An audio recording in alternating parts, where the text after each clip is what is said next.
Wow. Welcome to Bosnia. This is one incredible adventure. Three fishing-mad amigos travel the world with one thing on their minds: carp. Absolute beast that is.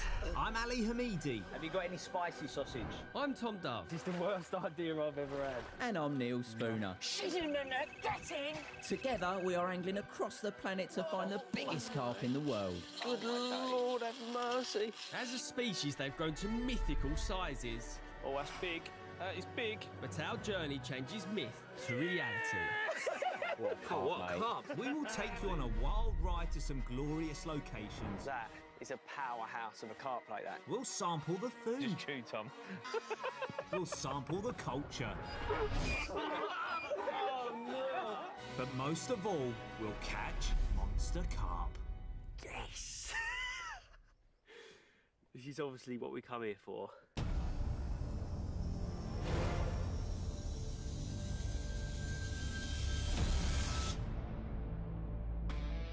Our carping adventure is taking us on a journey to the Balkan Peninsula in southeastern Europe, a region that not long ago was involved in a brutal and traumatic conflict due to the Yugoslav wars.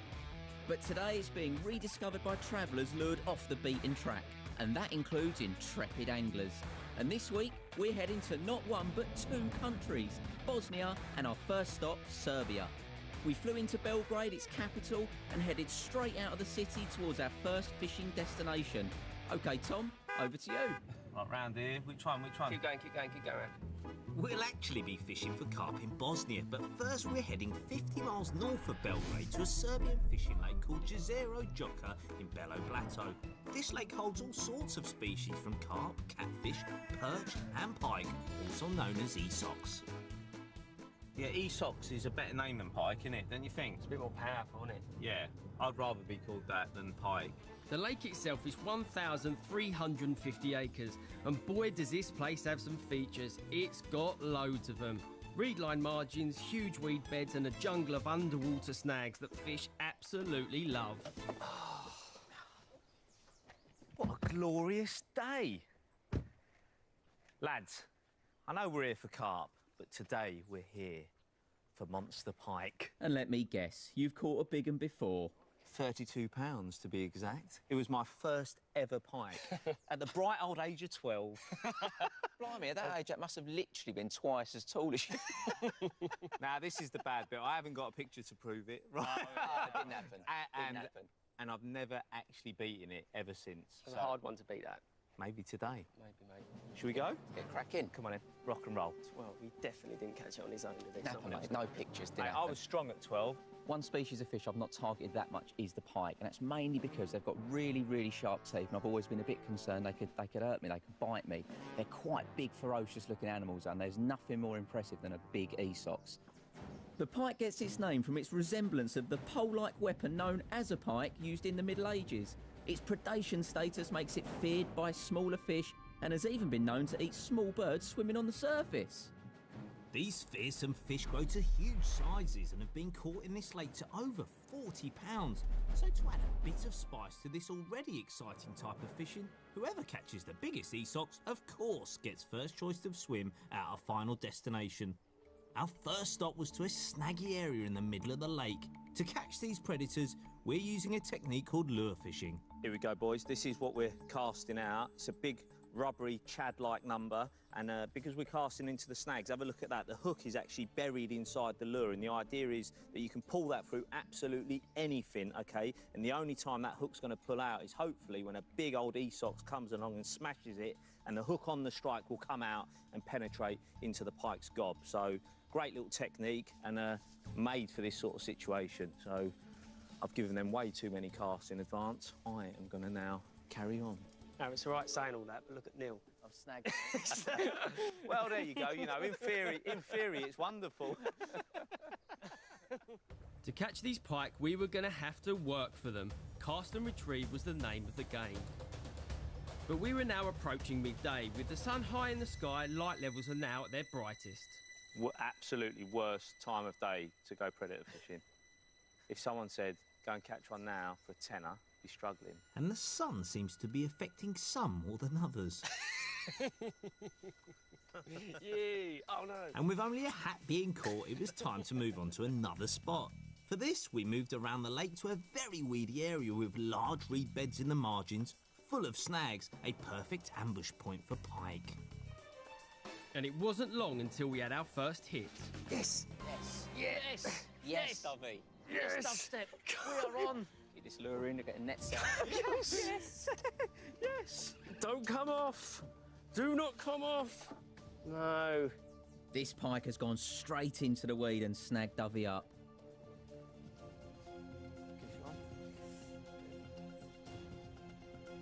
I'm sure there's something down there. There can't be. Can't be. No, it's there. No. That's 1-0 to the pike. So with our tails between our legs, we headed to another spot. Hopefully, we'll have a chance to get our revenge. It wasn't long until the pike were hunting our lures. Oh!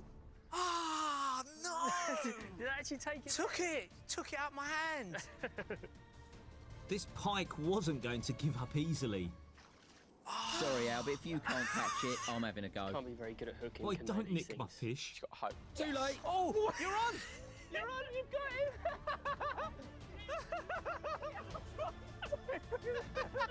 Get the net! Wait, hold him straight. No, get him. I've got him. Oh, no!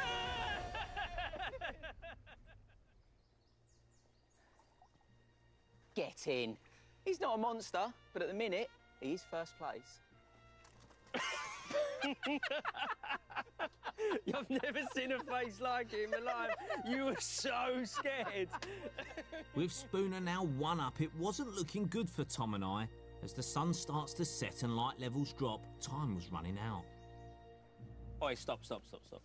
Mate, after 4,987 casts each, I've had enough.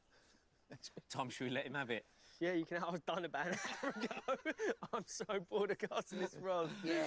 I don't know how we're going to decide who gets second choice, but for now, we'll just let you enjoy your victory. Yeah, well done. Thanks, Spoons. lads. It's a team victory. It was It's hard. not, mate. It's It was. your victory. All right, we'll all have the good swim then, eh? Oi, should I go second for chinning it? For, you know, like getting. He did draw blood from me. Maybe I should come second for at least having a bite. I had the bite. It pulled it out of my All right, lads, come on. We'll think of a new game, right? I'll go definitely back? lose Let's it. go Yeah. back. We're in the Balkan Peninsula in southeastern Europe on a fishing adventure, and for the first part of our trip we were in Serbia. We'd stopped at a lake en route to our final destination to try our hand at some pike fishing, where Ali and Tom were left frustrated, but it was I who managed the only pike of the day, securing first choice of swim at the main Carp lake, which is where we're heading to now. To get there, we're going to leave Serbia behind us and travel 145 miles east via Croatia to get to our final destination, Bosnia. Yes, you heard it right. We were going to go carp fishing in Bosnia.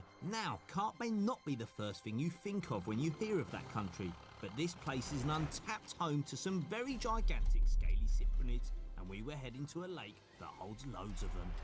And our battleground was Pelikachevo Lake, set in the heart of the countryside, funnily enough, near a village called Pelikachevo. It's 20 acres in size and shaped like a horseshoe, and is home to carp over 80 pounds. A carp of this size would smash all of our current personal bests and would be the catch of a lifetime. We could not wait to get started. What are you doing? Oh, yes. This is a nice old swim, isn't it? Very nice swim. It does look nice. Goes right the way down there and all. Imaginative name, apparently. Swim 29. Next to 28. I might go in here. Now, I've done a little bit of research, and I know it's quite a shallow lake, but in front of here is the deepest part, and when the sun's out, which it is now, it's meant to be quite good, isn't it?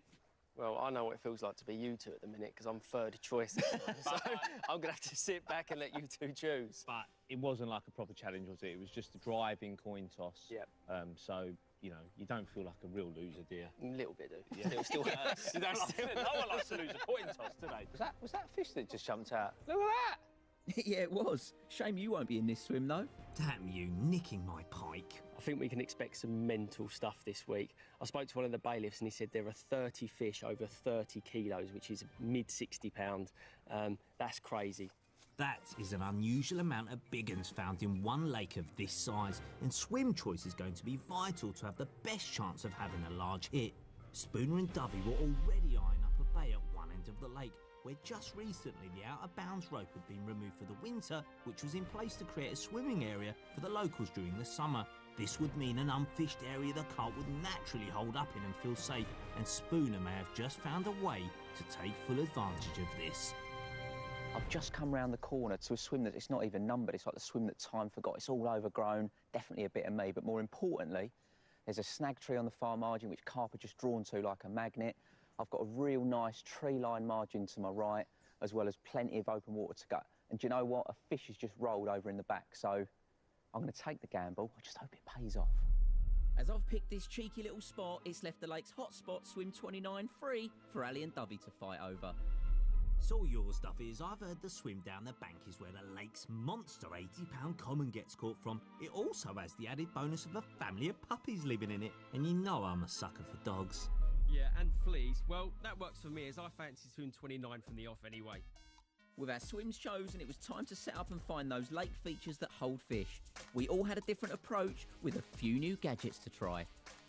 I was going to be using a bit of modern tech to start with, a bait boat, and utilising its sonar technology to help find a large underwater hump that the locals had told me about. Once I found it, I would then be able to release a marker float